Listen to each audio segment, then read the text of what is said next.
Let's try and go through the market today. I'm going to try and keep this to literally under 10 minutes. I don't have a clock on my screen, but I'm going to try and keep it really brief. And I'll update my clients on a daily basis, and I'll update on Twitter and perhaps YouTube when I have a chance during the week. So let's go through things very quickly. So we did very well on the NASDAQ during Wednesday and Thursday's trading, even Friday. And really what happened was after the inflation rate was announced at 9.1%, the market spiked down. This was Wednesday here, that was Thursday, that was Friday. And we got a sort of a false break beneath this line, beneath the moving average, beneath the previous day's lows. And it was a matter of really selling the rumor, buying the fact, and a pretty simple trade. We took exactly the same trade on Thursday and on Friday, and now I'm square. So I don't know where this is going to go, and I think you can go and look at YouTube. There are tens, perhaps even hundreds, maybe even thousands of videos saying that we're going up from here, and there are an equal number saying we're going down. And the real answer is, I don't know. Do we have a bottom in place, or are we going to move back down to the lows? I really don't know. Looking at Friday's candle, it's pretty bullish. My guess is that we'll move a little higher, and then we're going to test some of these resistance levels above us, the red lines that we've got drawn on the chart. We're at the 50-day moving average right now. We've broken up through the 20-day moving average. We've got the 100-day moving average up at this big level at around just below 13,000. And of course, we've got this level just overhead at 12,000-ish, 12,200, call it. Around about 12,200. We're at 12,000 now, and at that 50-day moving average. I don't know what's going to happen. My strategy for this is wait and see. I'm going to sell into rallies up to any of these resistance levels on a clear reversal on the intraday charts. And if we start moving back down again, I'm going to start accumulating long positions. I'm willing to accumulate all the way down to 9,000. It sounds like it's a long way down. It is quite a long way down. But we've got all sorts of support beneath us, and I really don't know. We've corrected about over 30% overall in the market since the beginning of the year, so we may have seen a bottom in place, but nothing goes straight up or down. If we have got a bottom in place, we're sure to test some of these levels. That level there is particularly important, really, really important, this level. That was the initial attempt at a recovery some time back. We failed there. We had 3 massive days down with gaps on the intraday charts. And we've got the 100-day moving average there as well. So that's a very key level. And that's just under 13,000. And then right up here at this next level, next resistance level, which is where the 200-day moving average will be at that time. So we're going to see a lot of chopping about, up and down, whether overall we're going up or overall we've still got some down to go. As I said, you'll see hundreds and hundreds of videos on YouTube and commentaries on Twitter and all over the show, banks and on the news, wherever you look. People are saying up, people are saying down. No one actually knows. Looking at the general economy, I would say the risk is more towards the downside, but I don't know. So I'm just going to stay out until see what happens. Gold I like very much. This sort of level at around 1,700 down to about 1,680 is a key buying zone for me. I've started accumulating long positions around this level. 1685 is where I really want to be adding most of my position. If we don't get there, then I'll be long from where we are. I've got about a third of my position in at the moment. The other 2/3 I'll add if we get down to 1685. I've got my order at 1685. Overall, I think we'll move up to some of this resistance. First resistance being at around 1,800, and then after that it's 1,880. So those are the 2 key levels for gold. If we break through 1680, if we have a sustained close beneath there, watch out for spikes down and back up again. But if we have a sustained close beneath there and we start moving lower, well, there's a long way down for gold to go. And first stop is down all the way down here at around 1,670. Obviously, that's a key level. that's the kind of level I'm buying off, really. I'm buying at 85, so we could go a little bit further down. But if we do break through there, then we've got an awful way long down to the next areas of support. And we into the 1500s and 1400s at that time. So with a bit of luck, we'll hold above here. Overall, I'm kind of bearish on gold in the medium term, but in the longer term, bullish. So once again, similar to the NASDAQ, I'll be looking to sell into rallies, buy into dips. My first buying foray has started now. Euro yen, again, we've talked about this quite often. We're at resistance right now, pretty key resistance. If you want to try selling into this, it's probably not a bad idea. And I actually might take a short position at the current price. And that's at 139.80. So you can see it was major resistance going back to April. It was major support here in June. We're back there now. If we don't hold beneath there, I'll be looking to sell into some of these into rallies, perhaps up to this 20-day moving average, and any of these fib levels. Now you can just zoom in on your chart to have a look at those levels. I'm not going to go over them again, but in the 141s and 142s all the way up to 142.50, which is the 78.6% fib. So any of these fib levels I like, and starting at the current price. Now the reason I think that we might see some weakness in the euro yen is because I don't think the euro is going to strengthen very dramatically, if at all, right now. I'm hoping it will, of course, because I'll talk about the euro shortly. But I do think that the dollar yen is potentially going to have at least a downward correction this coming week, if not a move into a medium-term downtrend. So I think overall this currency, euro yen, will be weak. So I'll be looking to sell into any of these levels. And I think I'm going to have a little dabble at it right now. As soon as I finish this video, I'm going to put some orders in. So we're at 130. We're at, I need spectacles, 138.80 right now. Is that 139.80? Yeah, 139.80. I do need spectacles. I'm doing this off my laptop, so I can't really see very well. It's kind of small. It's a small Apple MacBook Air, so the screen's kind of small. So yeah, so I think I'm going to put some orders in there right now, but just a little bit. Looking for a move back down to this support here at this last low, and then perhaps down to these lines here where the 200-day moving averages. So let's see if we can do that. But I'm not going to go too heavily on this. I'll be looking for levels higher up to put more on. Euro. Yeah, so I really don't know. Yeah, it looked pretty good on Friday. A nice rally in step with the NASDAQ and the S&P. Do we have a bottom in place? I really don't know. I think perhaps, though, we have a good chance at least of moving up to this red line, previous support, and the 20-day moving average. So that's at about 1.0350. And we're still under 1.01 at the moment. So that's about a 250 pip move up. Whether we're going to get up through there and start at least sort of a medium-term recovery in the euro, I really don't know.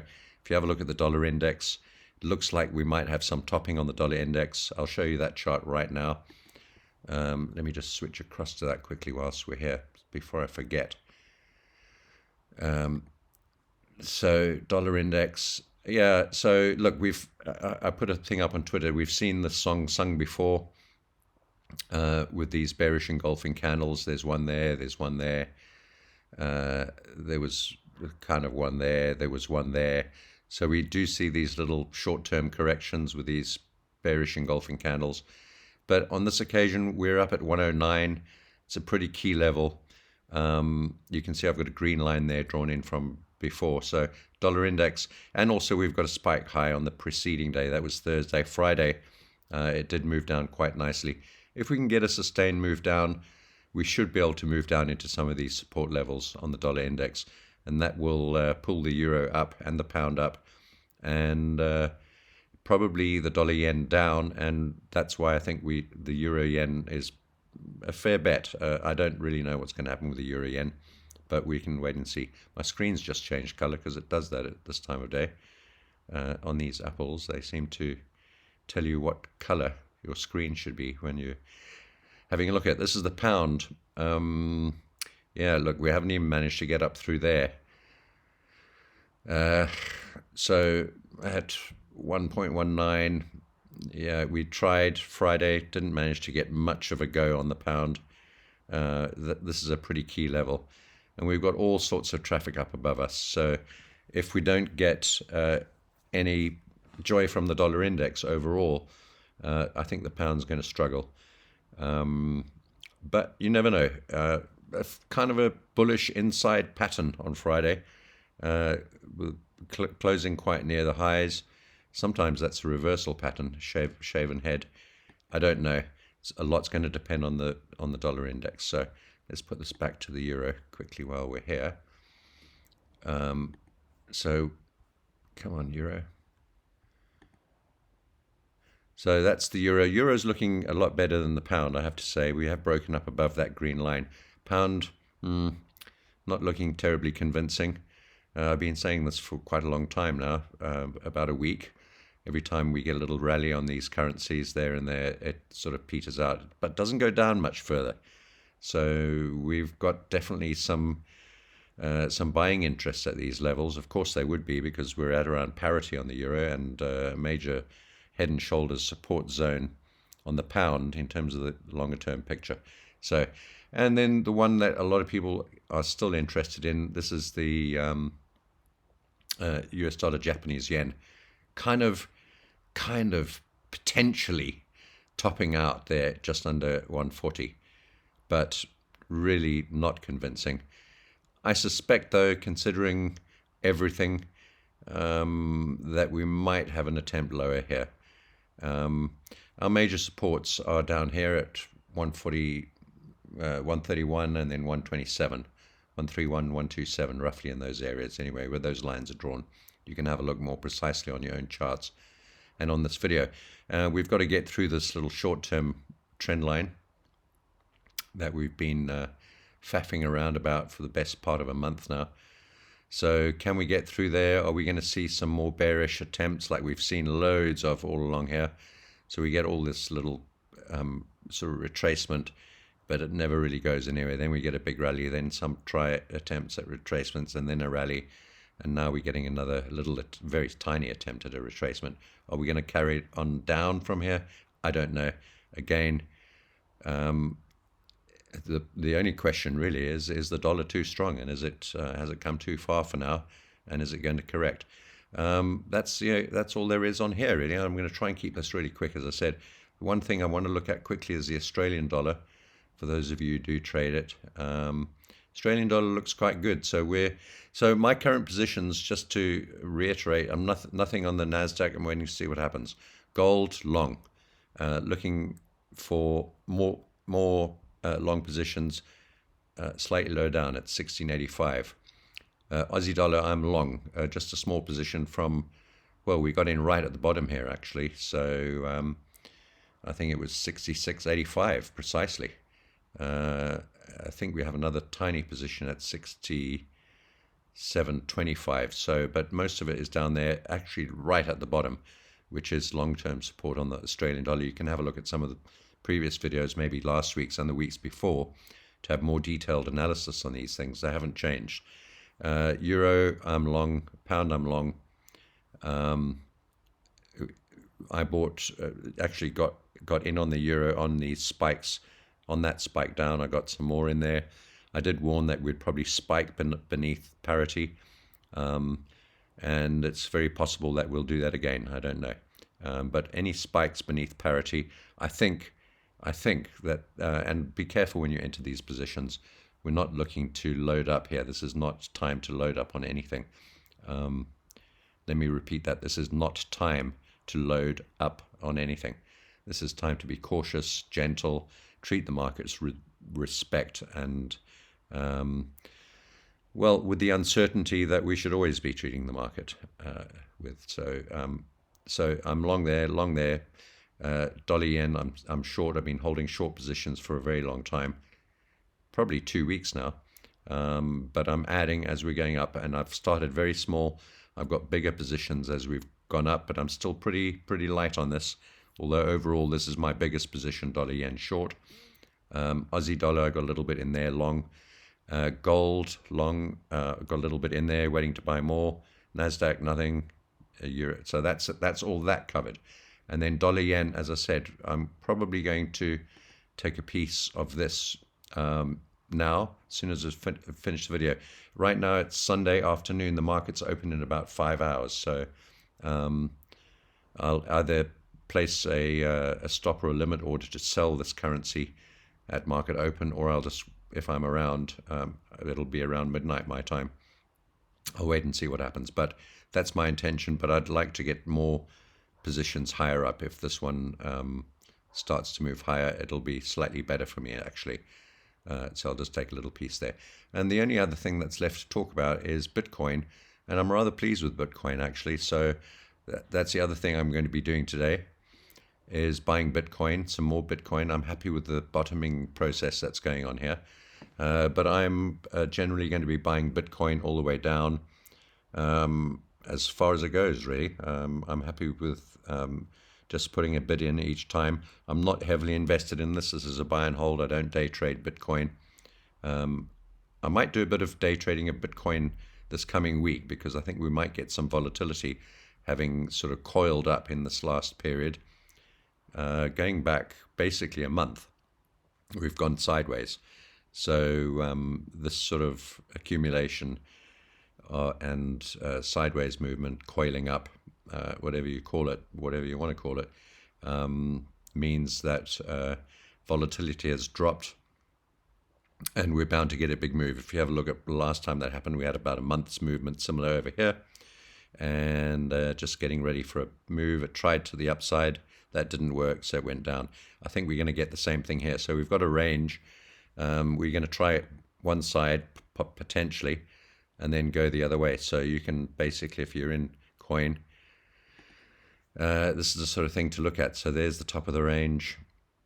I might as well just draw it here, actually. That's perfect. And then the bottom of the range is down here. So I'm just sort of cutting off those outlying wicks. That's not a problem. And we're coiling up inside this range. I suspect we'll try one side, and that's going to fail, and then we'll go the other way. So beware a move up, because that could mean a false breakout and we're going to move down. Beware a move down. It doesn't mean it's time to sell. It could mean a false breakdown and then a move up. I don't know. But if you're day trading this, what I'm trying to say is that volatility is going to increase dramatically, probably. And we're in a very similar situation to where we were going back to May.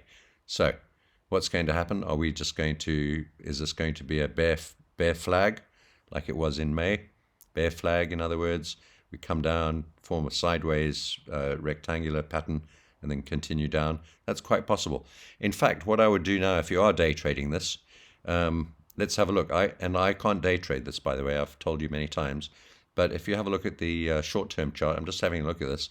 I'll try and get this out. This looks like a good short to me, if you're day trading Bitcoin. So that's there you go. That's free of charge.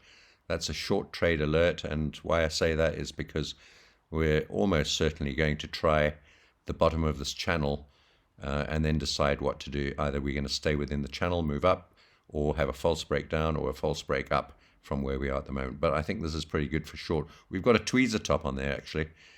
Not quite perfect, but pretty good. Tweezer top on the day chart. If we have a look at the hourly chart, this is just a quick intraday. So go short right now. Well, there you go. Here's a little lesson that you can take away with you.